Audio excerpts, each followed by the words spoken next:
Assalamualaikum warahmatullahi wabarakatuh. Perkenalkan, nama saya Ita Yuniasari dari NIM D22 2019 02700 dari kelompok D22 41 PE. Di sini saya akan menjelaskan hasil analisa jabatan perencanaan unit kerja RM.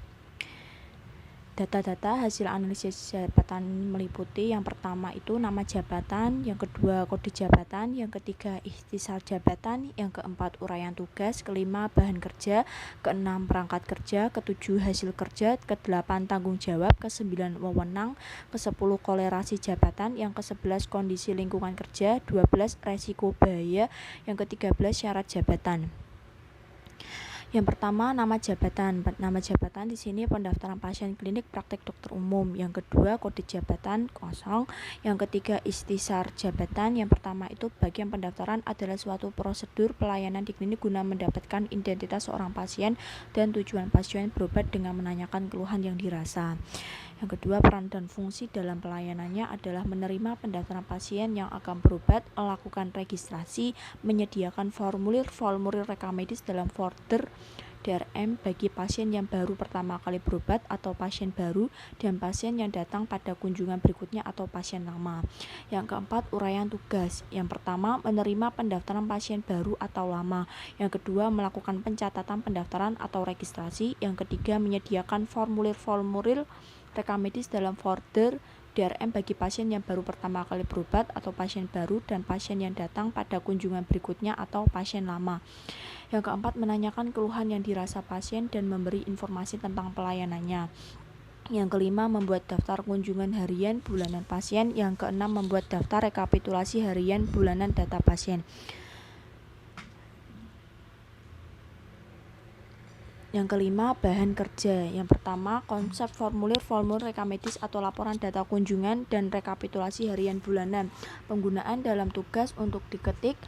Yang kedua, kertas cetak untuk mencetak konsep formulir rekam medis atau laporan data kunjungan dan rekapitulasi data pasien yang telah diketik. Yang ketiga, tinta untuk mencetak konsep formulir atau laporan data kunjungan, rekapitulasi harian bulanan yang telah diketik. Yang keenam, perangkat kerja. Yang pertama, seperangkat komputer digunakan untuk menyelesaikan tugas kerja. Yang kedua, ATK untuk menunjang pelaksanaan tugas. Yang ketujuh, hasil kerja. Pertama, ketikan laporan kunjungan, rekapitulasi harian, bulanan, dan formulir input data pasien 150. Yang kedua, perawatan file, jumlah satuannya 50. Yang kedelapan, tanggung jawab.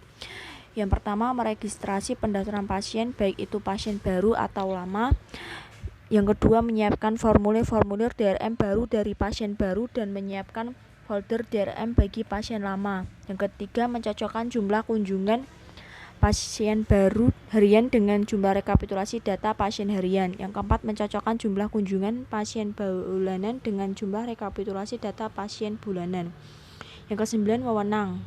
Yang pertama, menyerahkan DRM kepada perawat untuk berobat. Yang kedua, membuat formulir rekam medis dan menyiapkan folder DRM. Yang ketiga, membuat kartu berobat. Yang keempat, mengembalikan DRM ke perawat dan dokter jika ada yang belum lengkap. Yang ke-10, korelasi jabatan. Korelasi jabatan dari pendaftaran ke perawat yaitu menyerahkan DRM kepada perawat untuk berobat. Dan untuk pendaftaran ke dokter untuk mengembalikan DRM jika ada yang belum lengkap.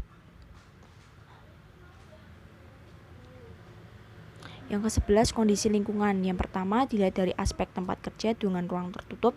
Yang kedua, suhu dingin dengan perubahan. Yang ketiga, udara, faktornya kering. Yang keempat, keadaan ruang, faktornya cukup. Yang kelima, aspeknya letak di tempat rendah dan agak ramai. Yang keenam, penerangan, faktornya terang. Yang ketujuh, suara, faktornya sedikit bising. Yang ke-8, keadaan tempat kerja, faktornya bersih. Yang ke-12, resiko bahaya. Yang nomor pertama itu kelam pada otot mata karena menatap layar komputer dalam jangka waktu yang lama. Yang kedua, kecemasan karena dampak dari pandemi COVID, merasa ketakutan dan kecemasan. Yang ke-13, syarat jabatan. Yang pertama, minimal pendidikan SMA sederajat. Yang kedua, pengalaman kerja minimal 1 tahun. Yang ketiga, dapat mengoperasikan sistem komputer. Yang keempat, penampilan menarik dan bertanggung jawab serta jujur. Cukup sekian dari presentasi saya. Bila ada yang kata yang salah, mohon dimaafkan. Wassalamualaikum warahmatullahi wabarakatuh.